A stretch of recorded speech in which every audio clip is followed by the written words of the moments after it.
Donc bonjour à tous, bienvenue dans cette première formation Angular pour le TP1. Ici, nous allons un peu mettre en place tout ce qui va être nécessaire pour créer nos applications et autres. Donc tout d'abord, il est nécessaire en fait d'installer Node.js qui est un serveur en fait qui va nous permettre de faire tourner, d'installer des packages, de faire tourner nos applications et autres, donc qui est très important dans le monde du développement front-end.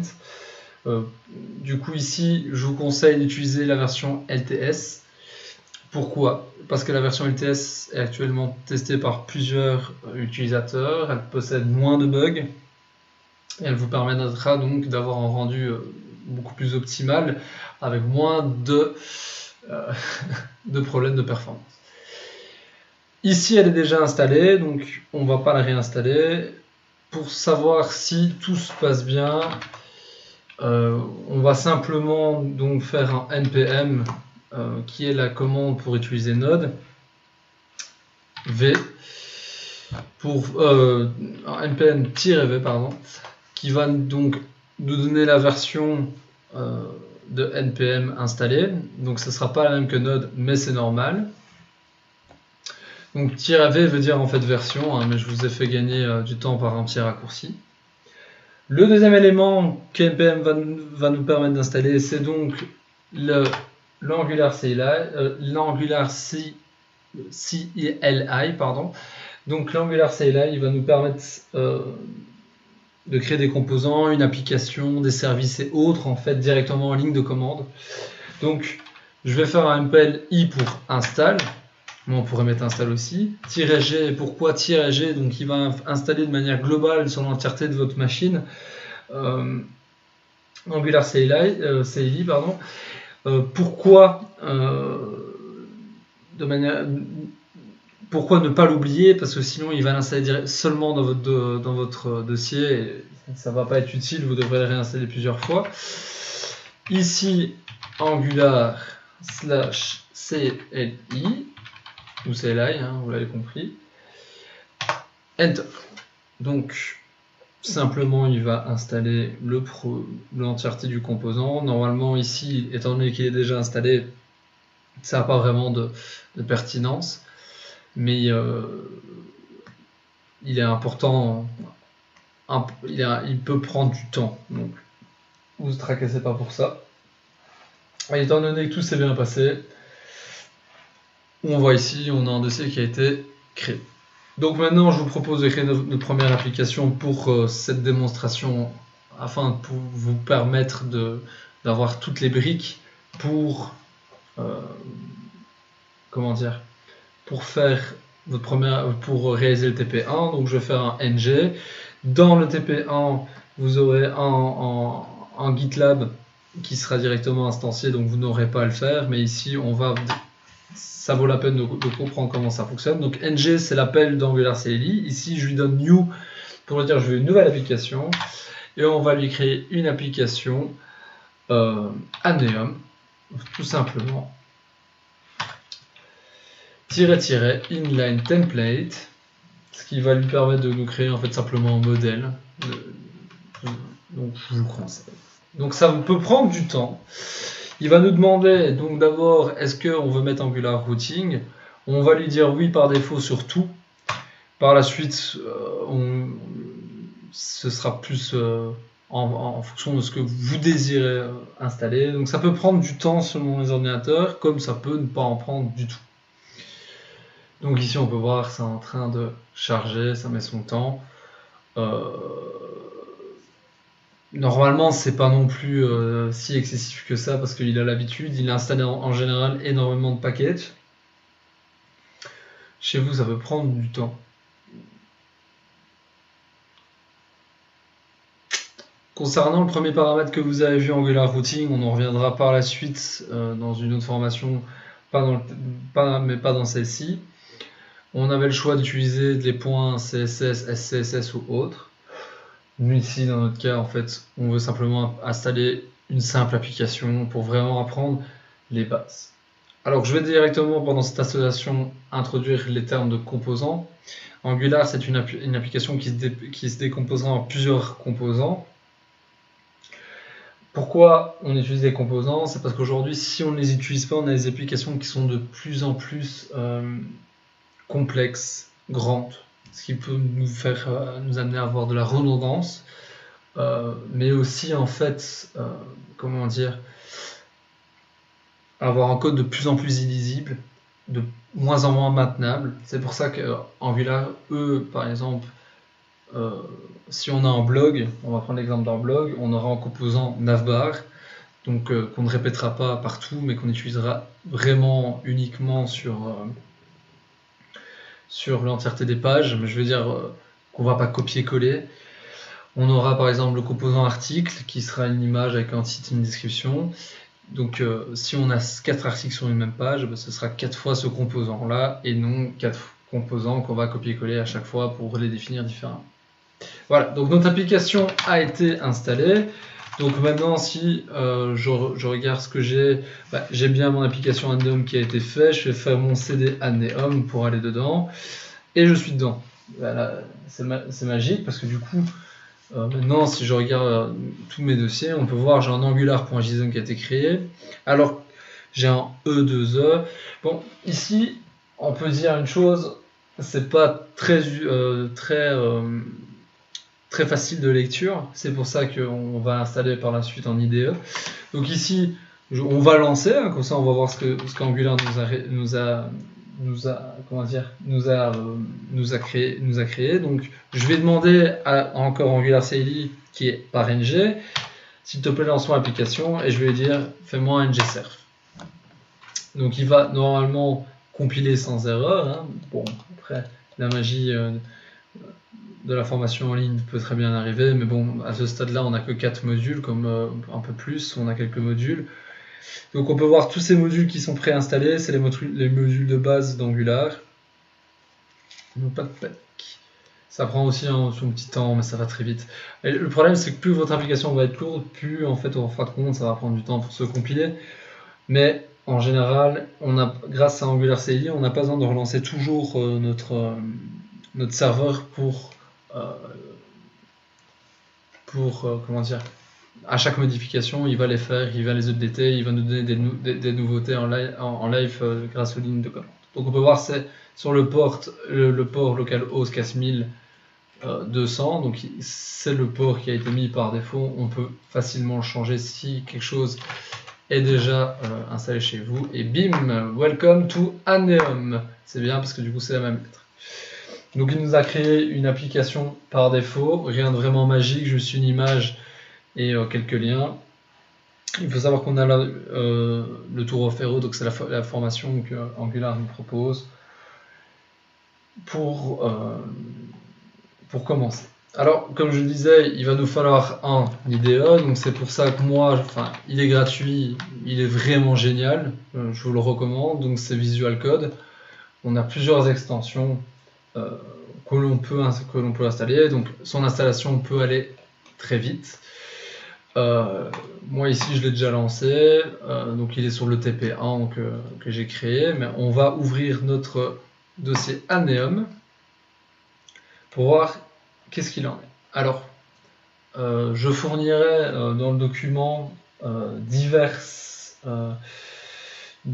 plugins que l'on peut installer, donc des extensions. Donc si on va dans l'extension ici, on peut en installer quelques-unes. Je vous les fournirai, je pense que c'est plus simple, histoire pour que le code soit un peu plus beau comme vous l'avez ici et qu'il s'implémente plus rapidement. Alors ici qu'est-ce qu'on a? On a ici, pour faire simple, le dossier E2E. Il va vraiment nous permettre de créer tous nos tests, hein. Donc il en met une de base, hein. Donc il nous dit voilà, on va vraiment avoir une partie de cette formation, pas pour ce TP1 mais plus tard, pour comprendre les tests et comment ils fonctionnent. On a notre fichier, notre module. Alors ce sont tous les modules qu'Angular a créés pendant que Angular CLI a créé pour faire notre application. Donc ce seront vraiment tous les modules qu'Angular utilise. On va en explorer quelques-uns, mais bon, la liste est longue, je vous laisserai les découvrir. Et le fichier source.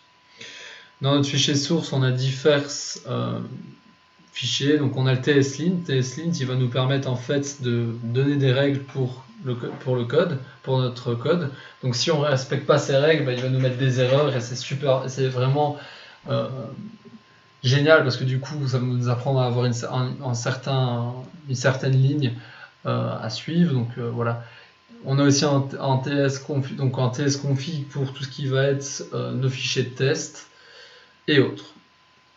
Notre style de base, donc c'est du CSS, rien de vraiment fou. Le Polyfile, qu'est-ce que c'est? Il nous permet de rendre en fait compatibles certaines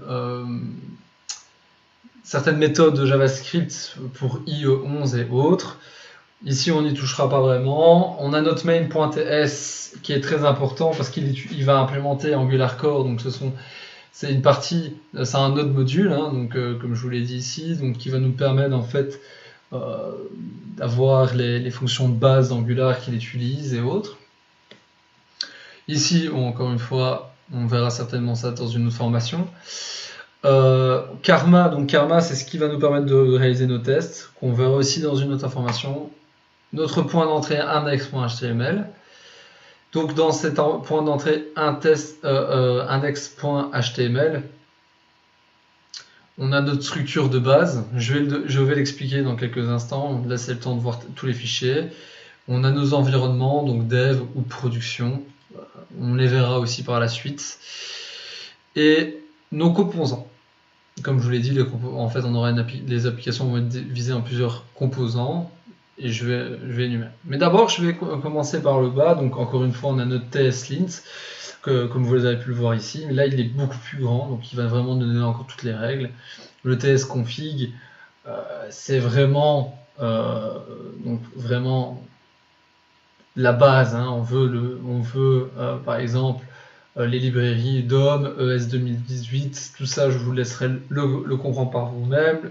Le README, donc c'est lui qui va sur le GitLab nous donner la description. Le package.json, pardon, c'est pour l'installation des diverses dépendances. On peut ajouter des dépendances facilement. Si par exemple on va avoir, je sais pas, ici il nous en fournit, mais on va prendre un exemple. Bon, il n'est pas très fou, mais si on veut rajouter directement Babel, on peut lui mettre Babel. On veut Babel ici et là, il va nous la mettre. On fera après par la suite en ligne de commande en npm install sans rien d'autre et il va nous l'installer. Mais ça, tout ça, vous allez le voir au fur et à mesure de la vidéo. On a le package lock, donc c'est vraiment ici, c'est vraiment, je vous déconseille d'y toucher si vous n'y connaissez rien. Mais le package lock va vraiment en fait nous permettre d'avoir des dépendances qui vont rester fixes, qui ne pourront pas bouger. On a l'angular.json.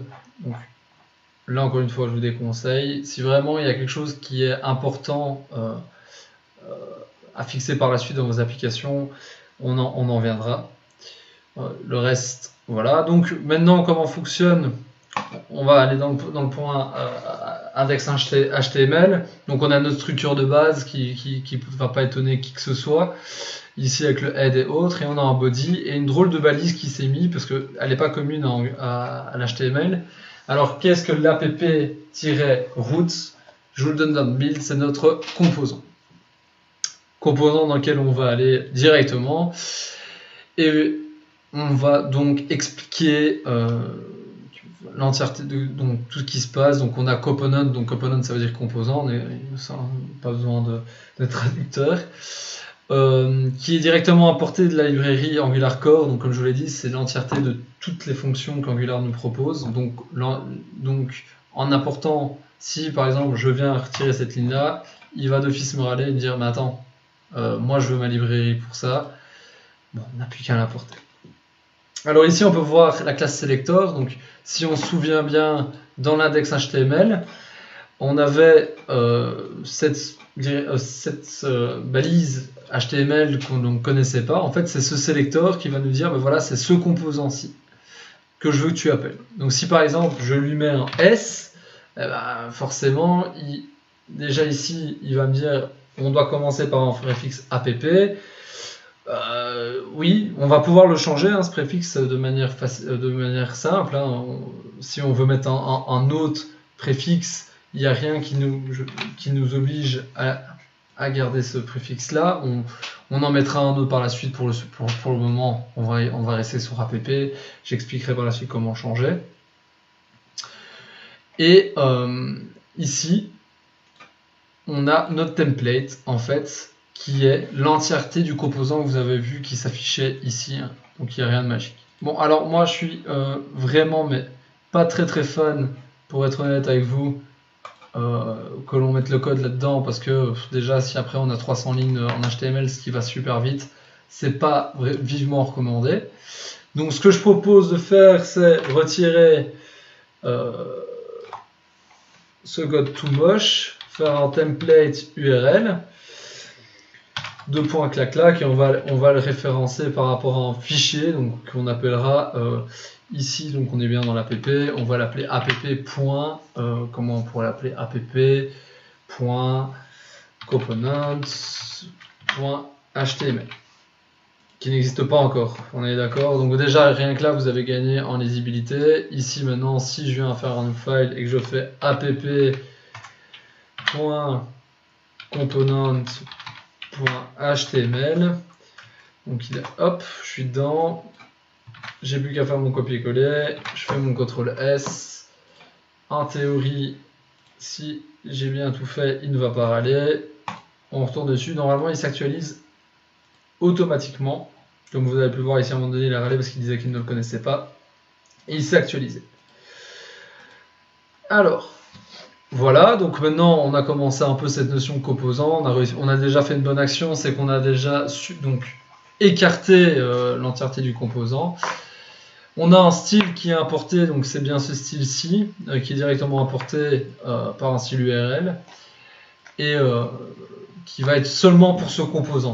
Ça veut dire que si maintenant je vais dans le composant, que j'ai mis une div, que j'ai mis une couleur verte pour une div, il n'aura pas la même couleur verte. C'est seulement pour ce composant. Alors on rentre dans cet export class app component. C'est notre première application. Qu'est-ce qu'une export class? C'est simplement une classe. Le composant est défini par une classe qui a une variable qui s'appelle title. On peut aussi, par exemple, lui rajouter un constructeur. Alors, qu'est-ce que le constructeur? Ça pourrait être génial de le comprendre dans un premier temps. Le constructeur, à quoi il va servir? Il va en fait, lors de l'initialisation de notre composant, il va charger plusieurs composants. Donc, si maintenant thisTitle, et ça je vous déconseille fortement de faire comme il est marqué ici, mais de simplement le typer comme TypeScript demande. Donc ça peut être title string, et je vais dire donc title, je vais faire title de point ouvrir this.title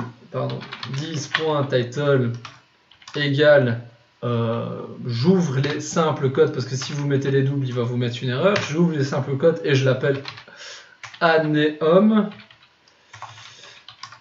is the best, on va dire ça comme ça, pour faire simple. Mon point virgule, on peut aussi le retirer si ça vous plaît, mais je suis pas très peu. On a vu qu'il a compilé, je retourne dans mon code. J'arrive donc dans mon code ici et je vois Adreum. Bon, petite faute de frappe, mais on va corriger ça parce que Aneom is the best. Je le recompile, je retourne Aneom is the best, welcome to Aneom is the best. L'application est convenablement chargée, on n'a à ce moment-là aucun souci. Alors comment fonctionne tout ceci? Si maintenant je me pose la question, je veux savoir le nombre de consultants, donc je vais faire un NB consultant, hein, qui est un type nombre, un number, et je lui dis voilà, donc 10.NB consultant égale 150, parce qu'on est beaucoup. Donc on est à 10.consultant, on va revenir ici. On va voir, bah, ça n'a rien changé en fait. Mais c'est logique parce qu'en fait dans notre vue, on n'a rien pour nous dire on voudrait avoir le nombre de consultants. Donc là il est marqué welcome to entre accolades, moi j'appelle ça les moustaches, entre moustache title. Donc si maintenant je mets je décide de supprimer ça et je dis ici je vais mettre ça dans une div, hop, et je mets on va mettre un petit peu en lui disant le nombre de consultants est de 2 points. J'ouvre mes moustaches, je lui passe NB consultant, il l'a trouvé, c'est magique. Je sauvegarde, le nombre de consultants est de 150. Bon, on est quand même d'accord que Aneum is the best, c'est pas le meilleur titre qu'on aurait pu créer pour cette application-ci. On va lui rendre son titre de Aneum et on va l'appeler app par exemple. Ça peut... Ok. Donc là, on a déjà vu, on a déjà fait un tour assez généreux de l'application. Maintenant, il y a un truc qu'il faut savoir, c'est que on ne met pas tout dans le constructeur. Alors qu'est-ce qu'on va mettre dans le constructeur dans une application Angular? Ce sera par exemple, on va injecter des services par la suite, hein, ou d'autres des services. Donc on pourra injecter des services dans nos modules ou autres, private, un tel nom. Et à ce moment-là, on initialisera simplement nos services via les constructeurs. Ce qui, pour moi, doit rester, comment dire, la base de ce que le constructeur va initialiser. Donc on a en fait en Angular en Angular 5 la possibilité d'avoir le ng on init. Donc le ng on init, le type void, il n'est pas nécessaire. Ici en fait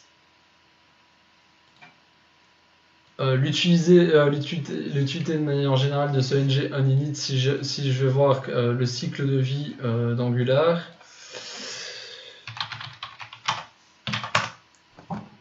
7, pardon. Hop.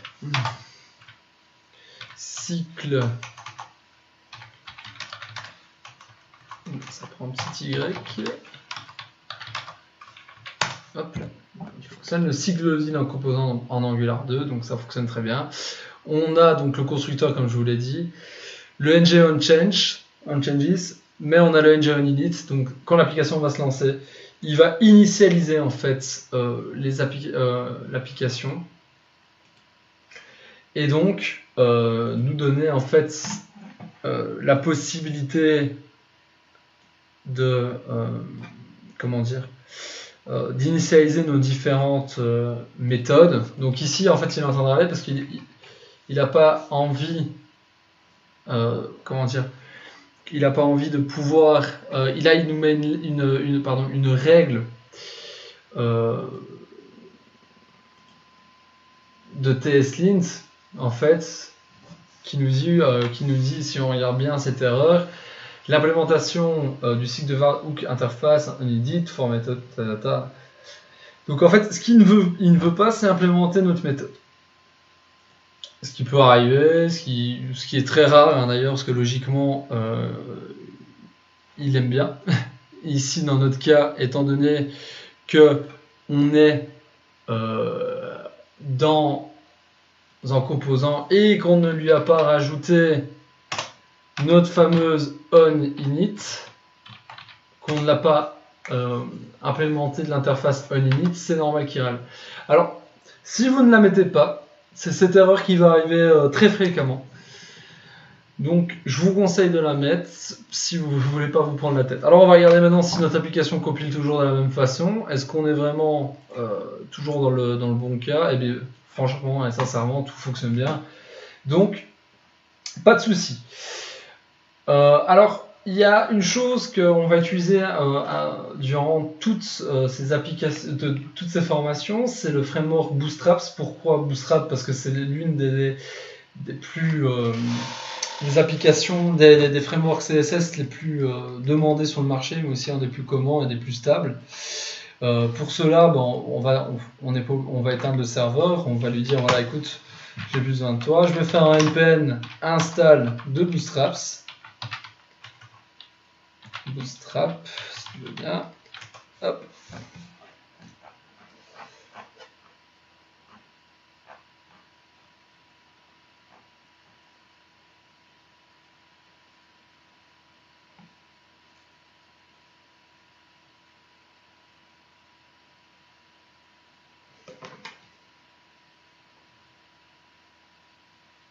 Voilà, donc il a bien installé le package. Maintenant, je peux relancer mon package. On a Bootstrap qui est installé.